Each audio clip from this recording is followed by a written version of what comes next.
Let's do it. It's good to see you, Wes. Good to see you as well.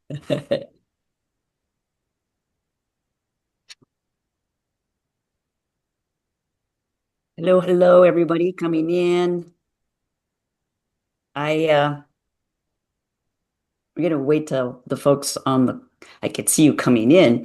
Um, gosh, how lucky are we, Shannon, that some of our favorite people in all the world are on this call, including Wes, our speaker. Doesn't get much better. Yeah, yeah. We're so excited for today because Wes and I, we go back quite a ways, even before the reinvention journey started for them. And we did a recording. I'm trying to remember, Wes, you and I both have just listened to it recently. Shannon, what was the year when we recorded the first one with Wes? I want to say it was like May of 2021, if I remember correctly. Yeah. Does that So sound right? yes, I think that's right. Yeah. So Wes is nodding their head and saying we've got the date right. The reason I'm bringing that up is this is like a second shot. So when you get the recording from today's webinar, you will also get the first time we worked with Wes. And their thoughts, their point in the journey has evolved. And so you get to see the before and after. And we'll paint a little bit of a picture of that.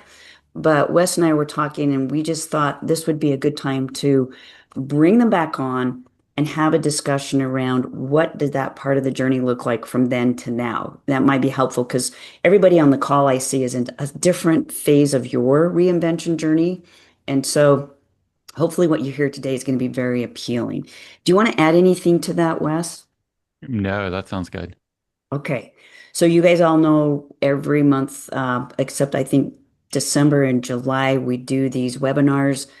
One of our services to the general public is doing a free webinar to support people in the middle of a career reinvention or just starting one. So this is free. This is why we're doing it. And Wes, I'm going to give a little bit of our history. We met when they were working for a company called Impossible Bureau. Wes, at the time you were a web designer, is that right? Yeah, art director, designer.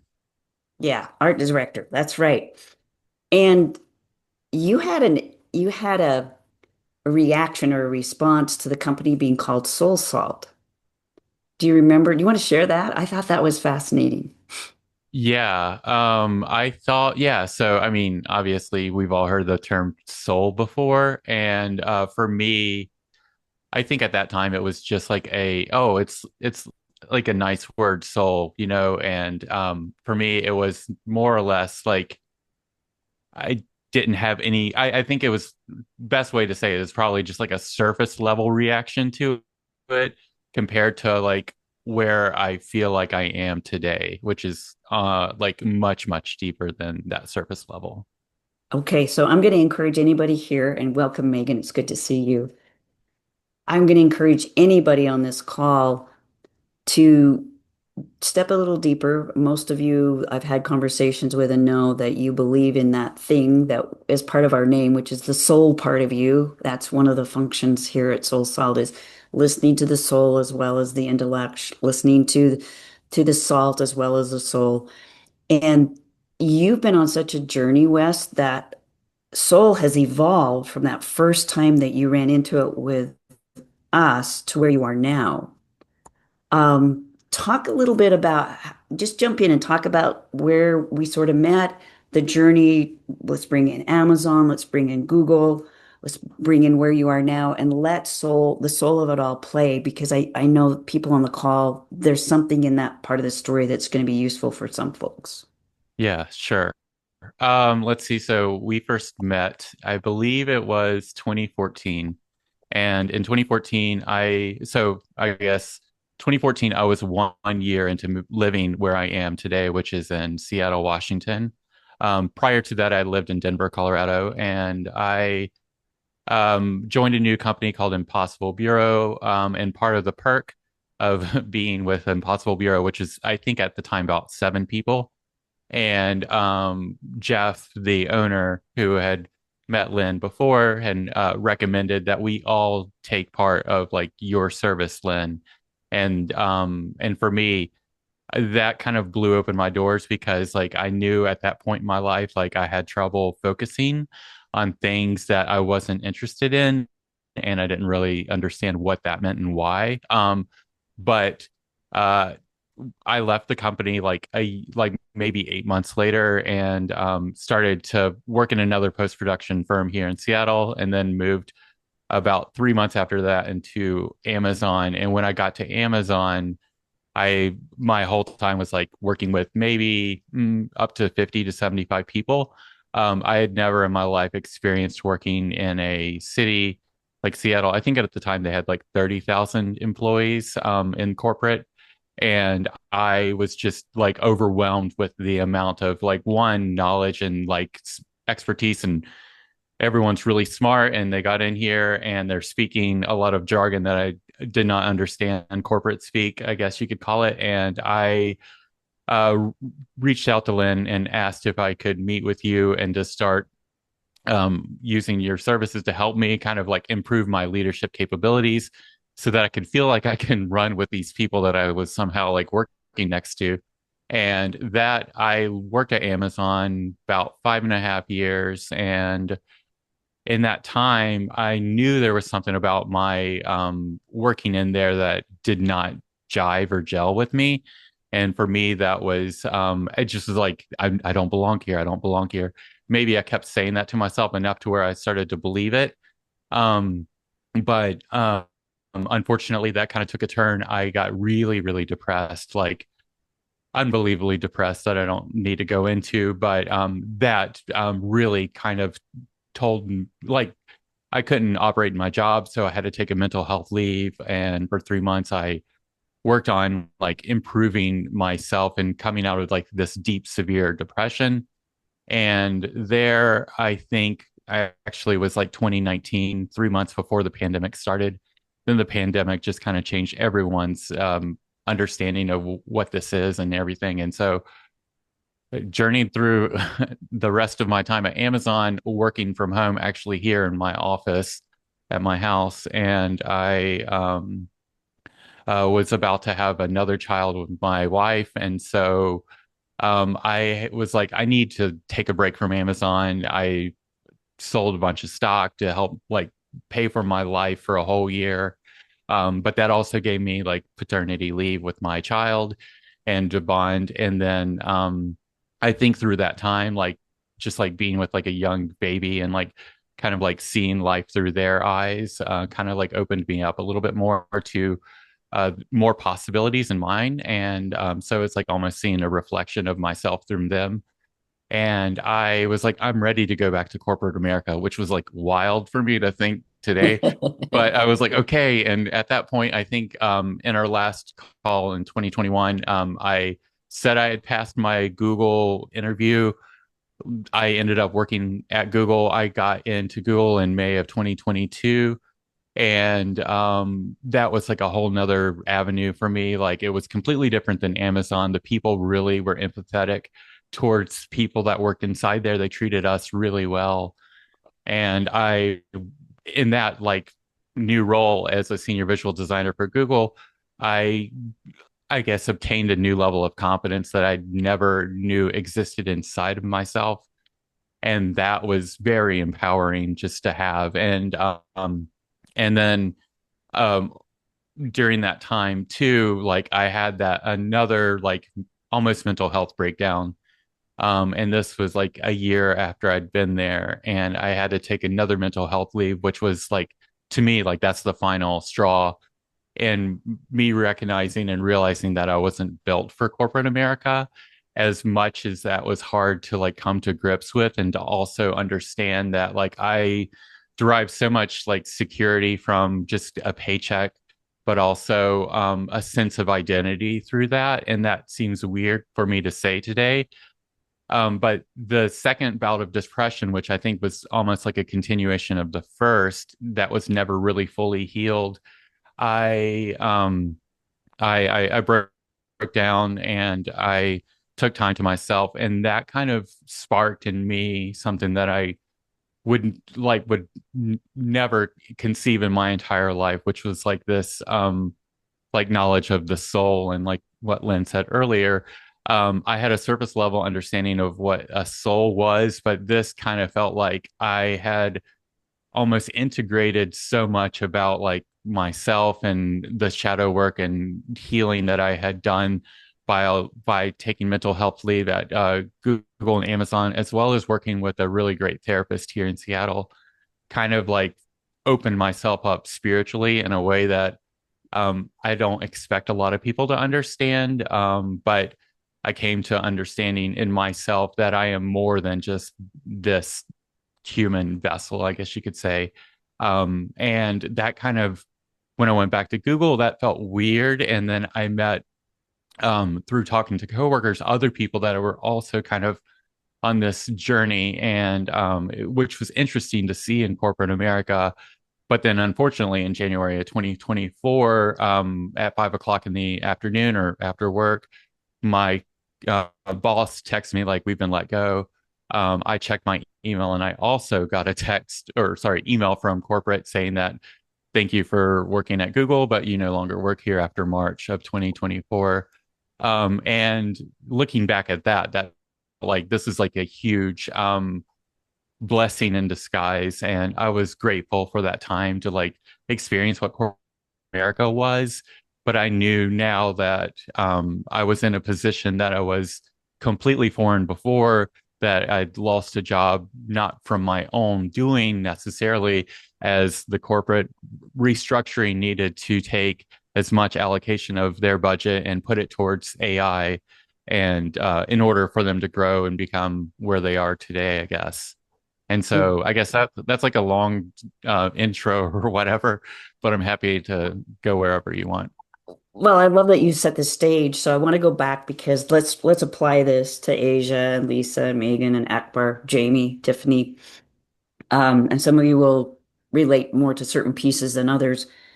We really have a story here of someone who's just told us that getting into a certain environment at work and not really fitting in and not really being able to adapt 100% happens.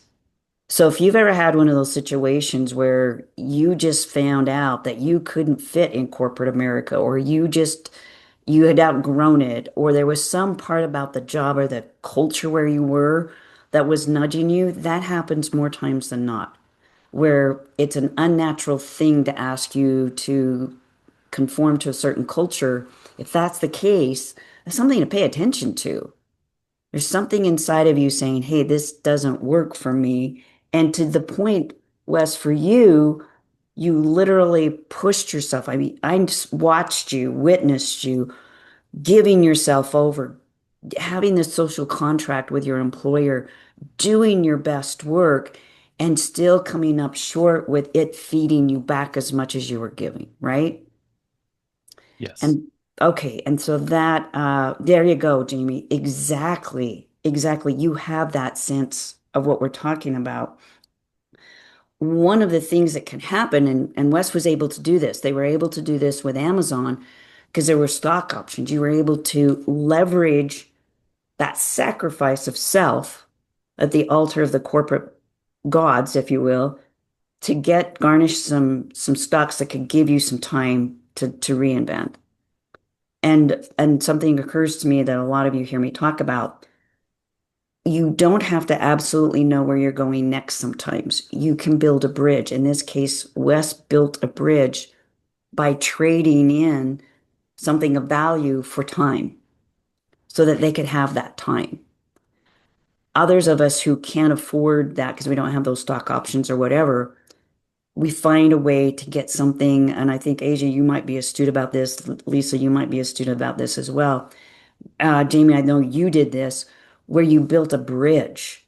You know, that gap is too big to where you want to be eventually, but you've got to have financial sustenance over the gap. So you find something to pay you on a smaller scale, or something that pays you while you're working part-time or in a um, less dedicated effort, so that you get the paycheck, but you don't spend yourself so much. We call that a bridge job. That's a legitimate strategy to have.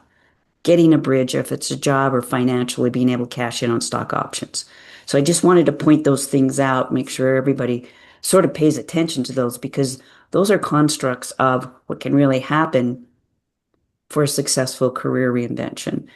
Wes, I don't know if you want to speak to any of that or anybody has questions for either of us before we go into the rest of your story here.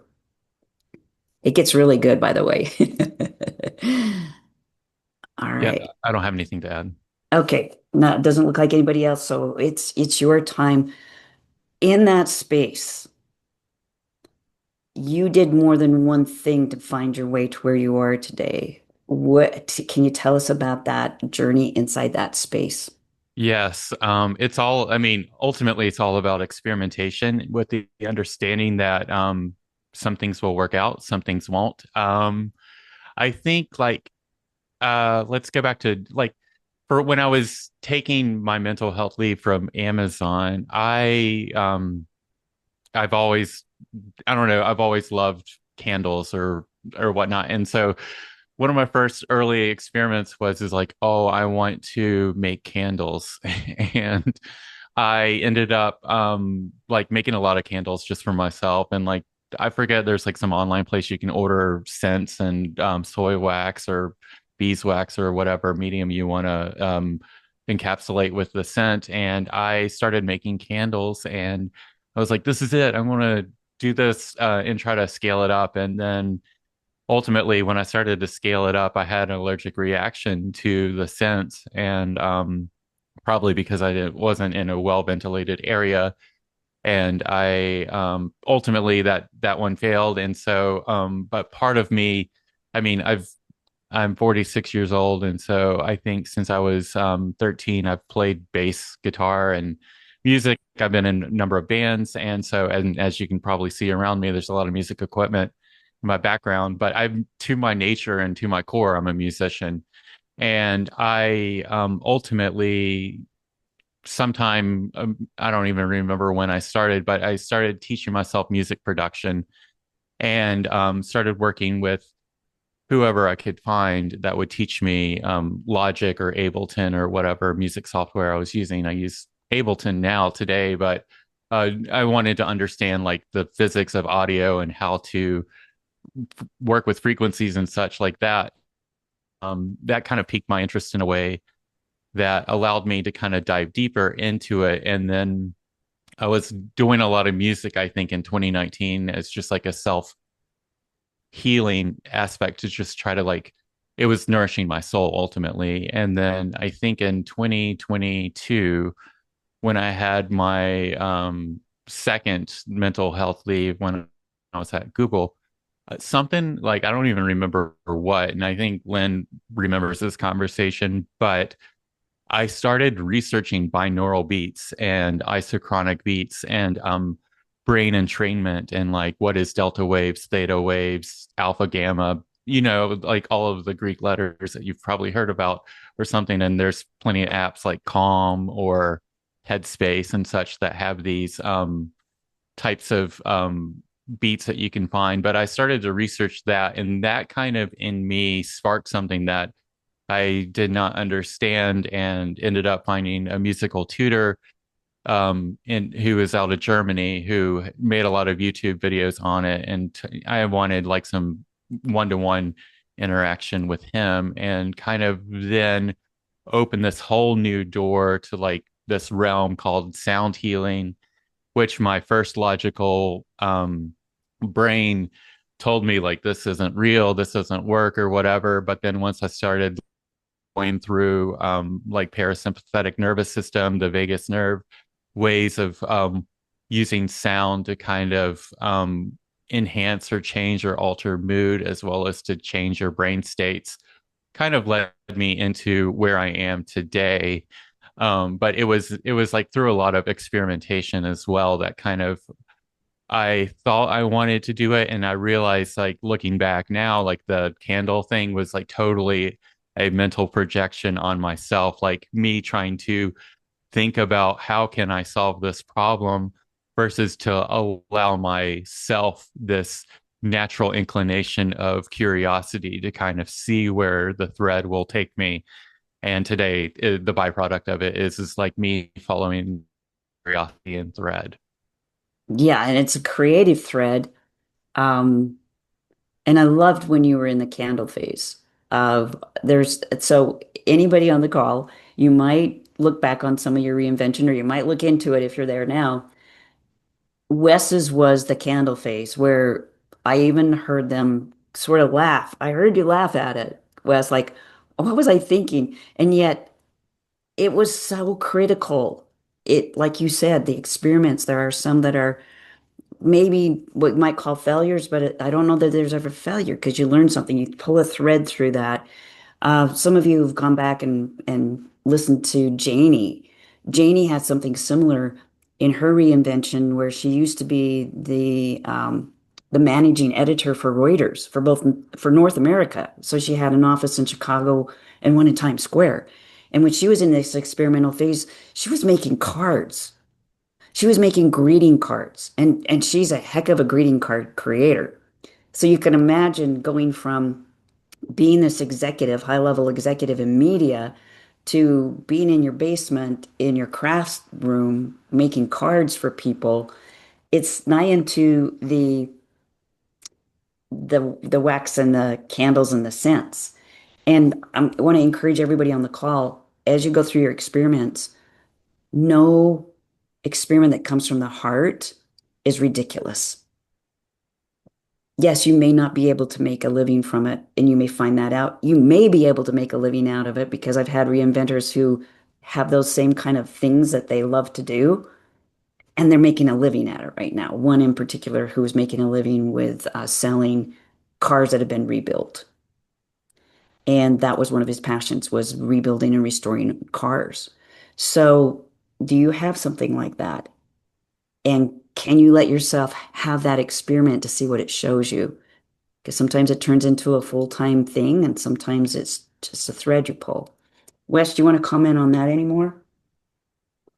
Yeah, I think like it is ultimately, yeah, the heart is crucial to it because I think in many ways the heart is like we always have heard the saying like follow your heart, and I think there's a lot of truth in it, and like the heart, or I mean, there's a lot of other things like the heart will never lead you astray or something like that. But for me, it is like that is like the connection because I think you can't think your way into something, but your heart, when you know that it's there and it's aligned with your purpose or the avenue in which you're going to achieve that, I think that like that's the longevity piece that will allow you to keep going. Your mind might get bored with the thing that it thought it would like to do, but your heart is like always like pointing you in the way to like keep going, to there's more there. And by no means am I done with mine. I'm still on this journey too. You are. So let's talk about the space that you're in. Again, anybody that wants to ask questions, write them down, put them in chat. We'll get to them. Let's go to your, you said something so profound.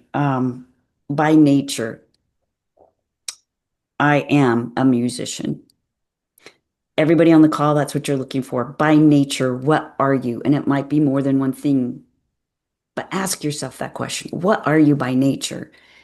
And you, Wes, now that you've allowed yourself to answer that as, I am a musician, and you've probably always been one. You've been an art director. You've designed things. You've been a manager of individuals and projects. Now you really get to be something that's so authentic you can't even ignore it. What does your life look like right now? What does the reinvention space look like now?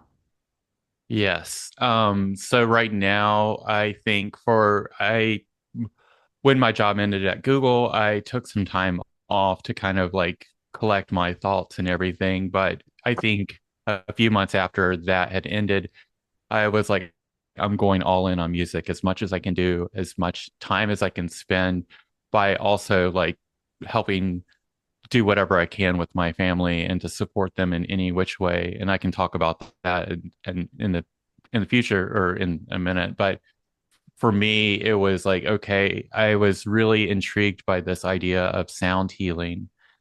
And that took me down a very deep hole on researching as much as I could about that nature, as well as to understand um, like how sound manipulates the brain and all of that. But for me, I was like, okay, I'm going to start making music, and I think I still have my website, and I go under the musical name Siume, which is in my name on screen. Um, but I think my website still says something about sound healing, and I've made music to kind of support people in that regard. But realized through talking with friends and everything, no one knew what that was. And so it didn't feel accessible for me. And so now I kind of operate under the guise of ambient music. And for me, ambient music it's a vast genre of just like any musical genre.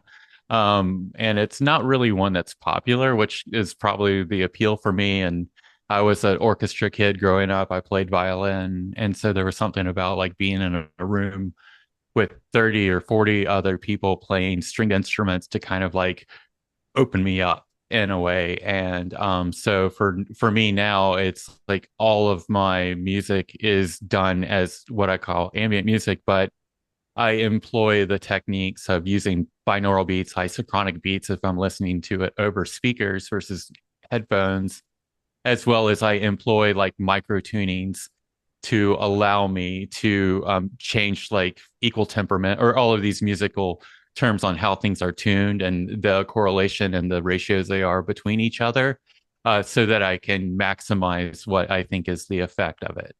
And I try to do that not to like, so I can meet people where they are. I don't want to tell people what I do and have them second guess the science behind it. And so I kind of put that off to the side. And so today, I'm I think in earlier this year I played my first live show here outside of Seattle, which was a pretty interesting experience to do, to bring ambient music outside on the street. And like I think there are porch fests probably everywhere in different cities or whatever, but I performed in a porch fest here in my area outside of Seattle, and I was not sure who would even show up, and a lot of people showed up that I didn't know, and it was really interesting and encouraging at the same time.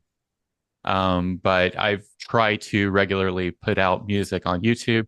I took a little break because now I'm kind of working on longer form, an album of sorts, because I want to try. There's a lot of things in my head that I want to experiment with, and while doing ambient music too, it's like I really love rhythm.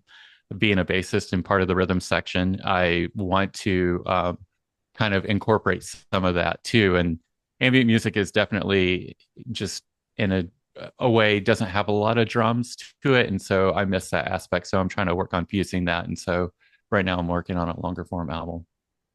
So, Shannon, I want to know, can you put in our follow-up email or even in the chat the link to Wes's music? We want to add that in there. Yes, Wes, I'm It's gonna need you to send it to me, but I will add it. okay. All right, we'll get that. I know I've gone out there and listened, and I'm touched by the music. It's something that I want to see on Spotify, and I want to be able to see a whole playlist. I'm wanting more. And as a musician, you've kind of explained where you feel like you're going. Do you have a dream or an aspiration of how you'll know when you arrive and say, okay, I'm going to be here for a while. This is what I'm going to do. This is how I'm going to earn a living doing this. Is there anything like that playing in your heart and mind? Yes, I mean always. I think I'm never like I'll never stop dreaming and or thinking of what I want. But for me, it is like finding a community for this, or actually creating the community aspect for it. And I have ideas and of what I want to do, but ultimately, it involves partnering with like-minded artists that do music like me and coming together and offering a festival day, weekend, something to where people can share their talents and skills, but also not just music, but also hopefully share their philosophy in music as well as in life, because I think ultimately it's all about community. And for me, producing music and putting it on YouTube is kind of like the early stage of me, just like, hey, I'm here, I exist, even if the algorithm doesn't like me or know me, which is fine. But I mean, it's a long way. And I think ultimately, when I am earning some type of money, very little today from it, but like when I'm able to like sustain that will be the the time that I know. Right now I'm still freelance designing. I have clients that I work with to help them achieve their goals, but I want to ultimately focus myself and achieve all of my goals and not their vision. And so when I get to that point, then I'll say, yes, I think I'm here. And I don't think here is a permanent position. It's a temporary, it's like an unlocking of just a whole new landscape that I might not know exists today. So it means you might have crossed that threshold and now you're earning what you want to from the music and you can then evolve beyond that. Yes. Got it. Got it. And so now includes freelancing, now includes you being your own boss so that you can spend time on the music. How much time a week do you get to spend on the future with your music? I think I mean, it's not ultimately as much as I want, as much as I'd like to say that, but it's really now kind of, it's compartmentalized into my day. So, for me, I pick up, drop off my kids, I cook dinner, I clean the house, I do everything I can at home to ensure that my wife can have the career that she wants to achieve without having to stress about the things that I think boggle all of us down. And so for me, I work roughly from like 10 a.m. till about 4 p.m. in the day. And it's not consistent every day. I take breaks and there's a lot of house things that I like to do as well. So, but when I'm in the zone, it's like usually a full day and I will give myself a problem or a task and then just like allow myself to get into that flow state. And then the time will evaporate. And then before I know it, I have to stop what I'm doing and then pick it up the next day. Yeah, thank you for that. And we have a question from Asia that I think we can both address. And it's a great question, Asia. Thank you. So Asia says, so Wes is still in a bridge job, but it includes the music. That's where, the music is where they want to be. How would you answer that, Wes? Do you consider that a bridge job, what you're doing right now? Yeah, it's definitely it's a bridge job, but I will say that it's a bridge job that I want, and it's like on my terms in a way that like I acquired so many skills, and I still love graphic design. I love color, typography. I can nerd out on that for hours on end and talk to people about it. So for me, it's like a passion, but like I felt like at Google, I was paid to do that, and here I get to choose the clients or work with a client that's like-minded and such and get to offer my services. So it feels less like a forced upon me bridge job, but one in which I get to call the shots, if that makes sense. Yes. Yeah. So Asia, I see you nodding your head, and I would agree with Wes that they are in a bridge job. And so, and by definition, anytime you're not quite where you want to be full time and you have a gap, a bridge is what gets you over that gap. So yes, there is a bridge. Mhm. What do you feel like, Wes, your next year will be like?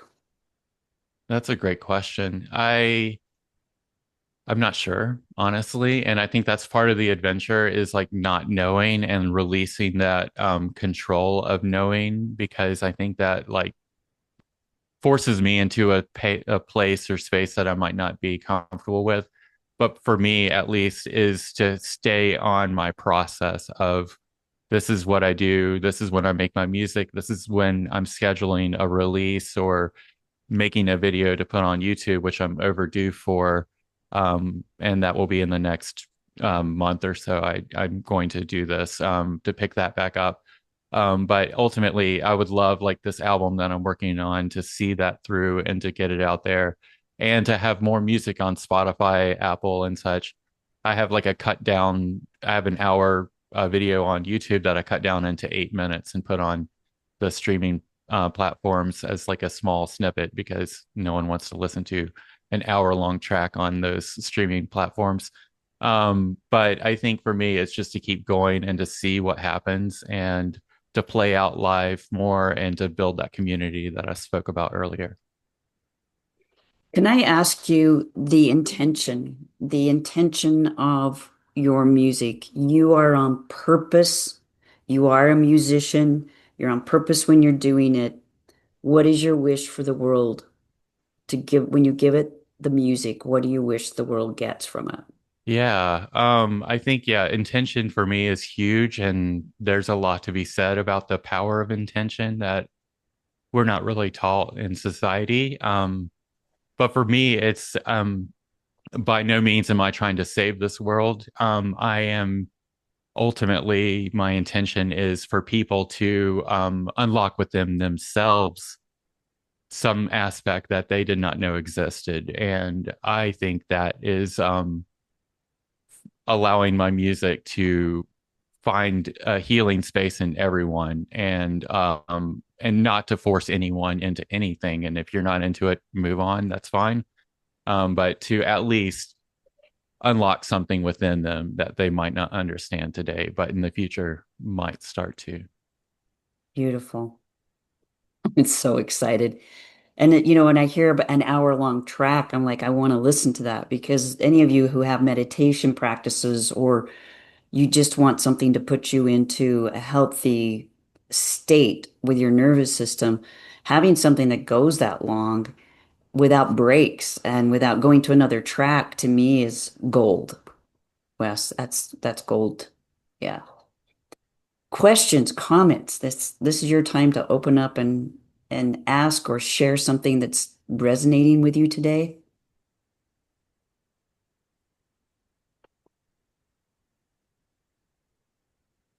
Everybody's probably still recovering from the change with daylight savings time. Heard that a lot this week. Wes, what question have I not asked you, or what would you like to share that you don't think we've covered? I think for me, I think the thing that I probably didn't share too much is that was I think prior to the when we were speaking last in 2021, I was still externally focused in my world and looking outside for all the answers and everything. And what really unlocked me was is that recognizing that inside of me were the answers that I needed to find out and not to try to externally find them. And so that was more or less of like the spiritual discovery for me.